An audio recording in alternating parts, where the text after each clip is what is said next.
नमस्कार दोस्तों, कैसे हैं आप? उम्मीद है अच्छे ही होंगे। दोस्तों, हमारी आज की वीडियो का टाइटल है संवाद लेखन। तो आइए दोस्तों शुरू करते हैं। जब दो, तीन या फिर उससे अधिक व्यक्तियों की परस्पर बातचीत को यानी उनके बीच हो रही कन्वर्सेशन को हम ज्यों का त्यों लिख देते हैं तो उसे संवाद लेखन कहा जाता है। संवादों का प्रयोग विभिन्न रूपों में होता है। लघु कथा, कहानी, उपन्यास, इन सब के अंदर पात्रों के मध्य संवाद होता है। इसके अलावा नाटक, फिल्म और टीवी धारावाहिक के पात्रों में भी संवाद होता है। संवाद किसी भी विषय पर हो सकता है।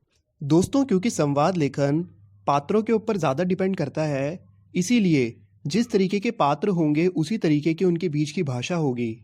यानी उदाहरण के तौर पे एक अध्यापक यानी एक टीचर की भाषा छात्र की अपेक्षा ज़्यादा संतुलित होगी और अर्थपूर्ण होगी। ऐसे ही अगर हम एक पुलिस अधिकारी की भाषा देखें तो उसके और अपराधी की भाषा में काफ़ी अंतर होगा। इसी तरह दो मित्रों या महिलाओं की भाषा कुछ अलग ही होगी। दो व्यक्ति जो एक दूसरे के शत्रु हैं उनकी भाषा बिल्कुल ही अलग होगी। कहने का मतलब ये है कि संवाद लेखन में पात्रों के लिंग, उम्र, कार्य, स्थिति का ध्यान रखना चाहिए। दोस्तों, अब मैं आपको संवाद लेखन से जुड़े 10 इम्पॉर्टेंट पॉइंट्स बताने जा रहा हूँ। अगर आप इन 10 पॉइंट्स का बहुत ध्यान रखेंगे तो आपका संवाद लेखन बहुत ही अच्छा बनेगा और लास्ट में मैं एक एग्जाम्पल से इसको समझाऊंगा भी। तो आइए दोस्तों बढ़ते हैं अपने नंबर फर्स्ट पॉइंट पर। संवाद छोटे, सहज तथा स्वाभाविक होने चाहिए। यानी आप ऐसे शब्दों का उपयोग ना करें जो बहुत मुश्किल और ना किसी ने कभी सुने हो या फिर ना ये किसी को समझ में आए। नंबर सेकंड, आपका संवाद रोचक होना चाहिए, यानी पढ़ने में ये इंटरेस्टिंग हो। नंबर थर्ड, दोस्तों एक चीज़ का आपको ध्यान ज़रूर देना है कि संवाद में जिन दो लोगों के बीच कन्वर्सेशन हो रही है यानी बातचीत हो रही है, उनके डायलॉग्स उनके लेवल के हिसाब से होने चाहिए। यानी जैसे दो पढ़े लिखे लोगों की कन्वर्सेशन अलग होगी और ऐसे ही दो अनपढ़ लोगों की थोड़ी सी अलग होगी। यानी संवाद में उपयोग किए जाने वाले शब्द ये डिसाइड करेंगे कि कन्वर्सेशन सही है या नहीं। नंबर फोर्थ, कोई भी आपका संवाद पढ़े तो उसे ये ज़रूर समझ में आ जाना चाहिए कि संवाद का विषय क्या है, यानी किस बारे में बातचीत हो रही है। नंबर 5, क्योंकि संवाद इंटरेस्टिंग होने चाहिए इसीलिए आप हंसी मजाक व मुहावरों का इस्तेमाल भी कर सकते हैं। नंबर 6, संवाद बोलने वाले का नाम संवादों के आगे लिखा जाना चाहिए।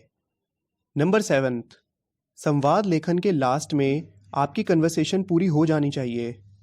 नंबर 8, संवाद में लॉजिकल बातें ही होनी चाहिए। ऐसा ना हो कि आप जो बता रहे हैं वो रियलिटी से कोसों दूर हो।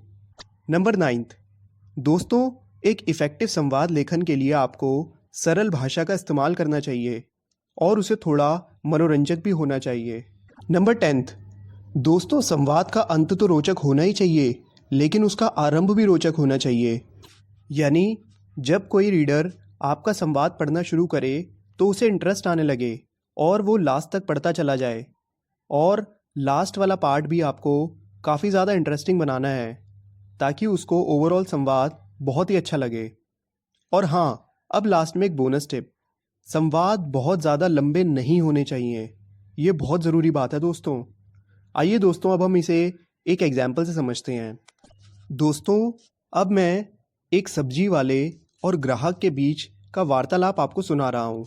तो आइए शुरू करते हैं। ग्राहक, ये मटर कैसे दिए हैं भाई?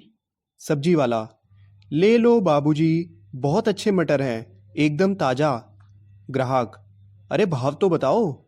सब्जी वाला, बेचे तो 15 रुपये किलो हैं पर आपसे 12 रुपये ही लेंगे। ग्राहक, बहुत महंगे हैं भाई। सब्जी वाला, क्या बताएं बाबूजी, मंडी में सब्जी के भाव आसमान छू रहे हैं। ग्राहक, फिर भी कुछ तो कम करो। सब्जी वाला, आप 1 रुपया कम दे देना बाबूजी, कहिए कितने तोल दूं? ग्राहक, 1 किलो मटर दे दो और 1 किलो आलू भी। सब्जी वाला, टमाटर भी ले जाइए साहब, बहुत सस्ते हैं। ग्राहक, कैसे? सब्जी वाला, 5 रुपये किलो दे रहा हूँ, माल लुटा दिया है बाबूजी। ग्राहक, अच्छा, दे दो आधा किलो टमाटर भी और 2 नींबू भी डाल देना। सब्जी वाला, ये लो बाबूजी, धनिया और हरी मिर्च भी रख दी है। ग्राहक, कितने पैसे हुए? सब्जी वाला, सिर्फ 21 रुपये। ग्राहक, लो भाई पैसे। तो दोस्तों यहाँ पर हमारा पहला संवाद खत्म हो गया है। आइए मैं आपको एक और एग्जाम्पल से समझाता हूँ। आइए दोस्तों, अब हम एक और एग्जाम्पल यानी पिता और पुत्र के बीच का संवाद देखते हैं। राहुल, पिताजी मुझे अपने दोस्तों के साथ बाहर जाना है। पिता, नहीं राहुल, तुम अपने दोस्तों के साथ रहकर घुमक्कड़ होते जा रहे हो। तुमने पढ़ना लिखना तो बिल्कुल ही छोड़ दिया है। राहुल, नहीं पिताजी, अब मैं खूब पढ़ूंगा, वादा करता हूँ। पिता, बेटे ऐसे वादे तो रोज करते हो। राहुल, पर इस बार मैं पक्का वादा करता हूँ कि आपको 80% से ज़्यादा अंक लाकर दिखाऊंगा। पिता, और अगर नहीं लाए तो? राहुल, फिर आप जैसा कहेंगे मैं वैसा ही करूंगा। पिता, ठीक है, मैं तुम्हें यह आखिरी अवसर देता हूँ, जाओ। तो आप समझ ही सकते होंगे दोस्तों बाद में बेटे के साथ क्या हुआ होगा। सॉरी। खैर मजाक से हटकर, उम्मीद है दोस्तों आपको संवाद लेखन काफ़ी अच्छे तरीके से समझ में आ गया होगा। अगर आपको कुछ डाउट्स हैं तो आप मुझे कमेंट करके ज़रूर बताइए। और हाँ दोस्तों, एक बात और, मैंने आपके लिए कुछ सॉल्व्ड एग्जाम्पल्स डिस्क्रिप्शन में दे दिए हैं, आप जाके उन्हें भी देख सकते हैं। तो दोस्तों आपसे मिलेंगे अगली वीडियो में, तब तक के लिए देखते रहिए खेल खेल में ज्ञान। Okay, thank you.